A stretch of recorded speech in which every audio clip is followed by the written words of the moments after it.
Heart issues run in my family, and my journey with them began with childhood flutters. Fast forward to 2010, a sudden diagnosis of myocarditis shook me to the core. After praying for healing, I experienced a warmth spreading through my body, a sensation of divine intervention. Despite a miraculous recovery, the illness recurred. In 2019, a severe downturn led to a medically induced coma.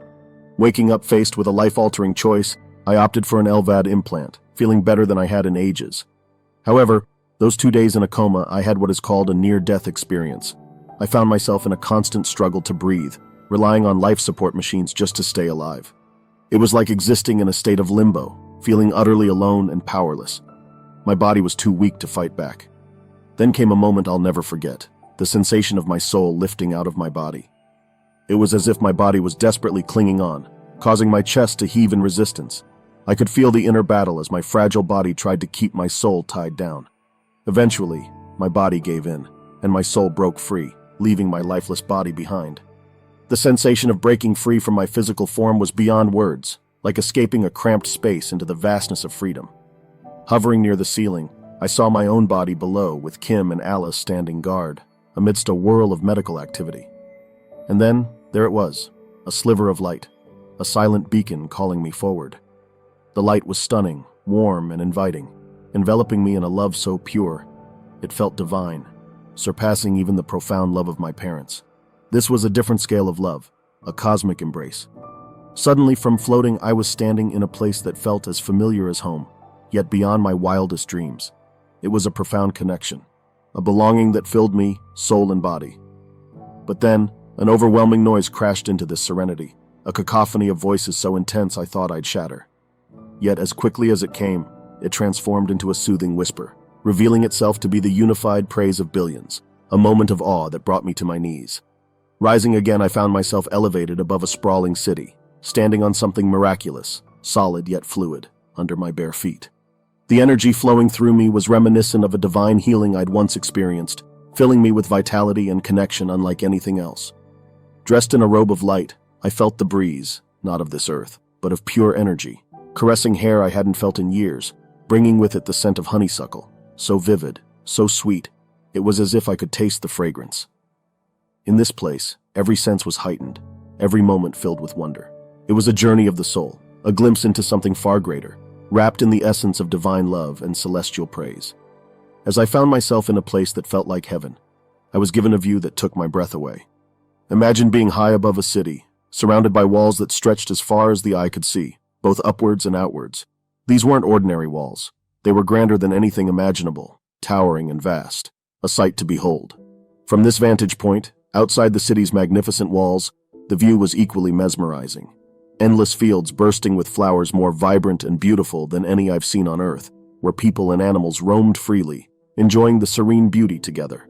And there it was again, that voice urging me, "Stephen, take note of all you see and hear." As I made my way back down, I found myself by a gate that began to open. Outside, a crowd of people, all appearing to be in the prime of their lives, healthy, happy, and absolutely radiant, gathered.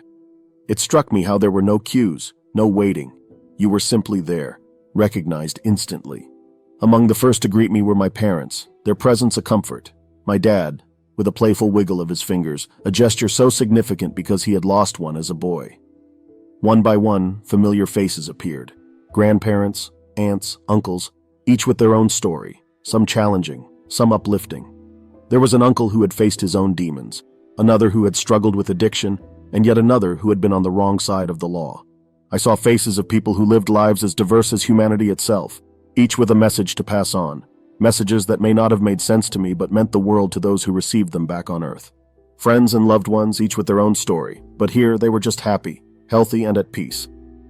The diversity of souls was striking, from those I knew personally to those I didn't, each sharing a piece of a much larger story. It was a poignant reminder of the vast tapestry of life, extending far beyond our earthly experiences into something much greater, much more beautiful. It was a glimpse of eternity, a place where every story finds its peace, every soul its place, and every heart a joy it may have sought in life, but only truly found in this beyond. In this incredible journey I found myself in, I encountered 3 distinct groups of souls. First, there were those I knew and recognized instantly, like my parents, whose presence filled me with joy. Then, there were those I had never met or even heard of before, a reminder of the vastness of human connection. And finally, there were those who served as messengers, embodying the profound truth that grace and forgiveness know no bounds. Together, we were intertwined in a spiritual communion, a unity that was both uplifting and deeply humbling. The sense of belonging was palpable, and the electric-like hugs we shared were charged with joy, warmth, and an indescribable love. It was a place of peace and connection I never wanted to leave. However, my time there had a limit. I heard a voice, clear and compelling, telling me it was time to return, that there was more for me to do. As I reluctantly began my departure, the sensation was like falling backwards into an abyss, weightless, as the light and warmth of that celestial city faded away, leaving me enveloped in darkness. This darkness was an emptiness so profound, it felt as if all life and existence had been drained away, leaving behind a cold that penetrated to the bone. In this void, I felt utterly alone, a stark contrast to the communion I'd just experienced. When the sensation of falling ceased, I found myself at a crossroads of sorts, still in the grip of an unseen force. Lying there, suspended in air, I noticed I was back in my hospital attire, yet clearly not within any hospital's walls. The space was dimly lit, the light flickering and feeble, reminiscent of a fireplace's glow in a darkened room.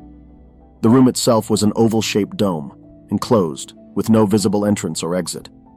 This cave, unlike any I had ever seen, was sculpted with intricate patterns into its hard black walls, giving them the appearance of polished onyx.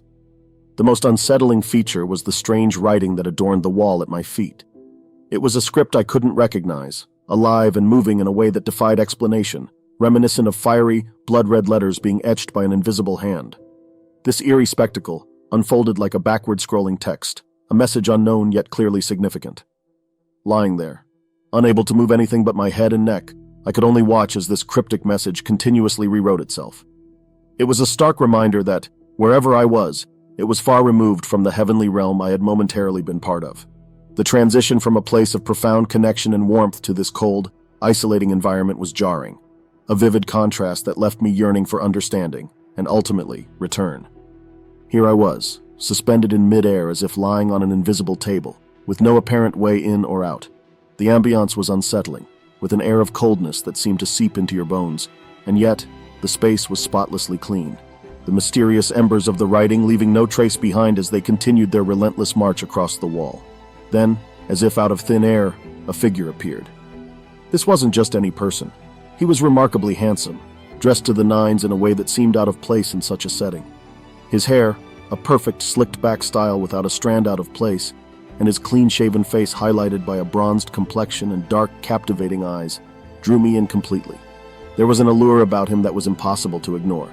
My journey took me through realms of both light and darkness, heaven and hell, each with their own profound lessons and vivid contrasts.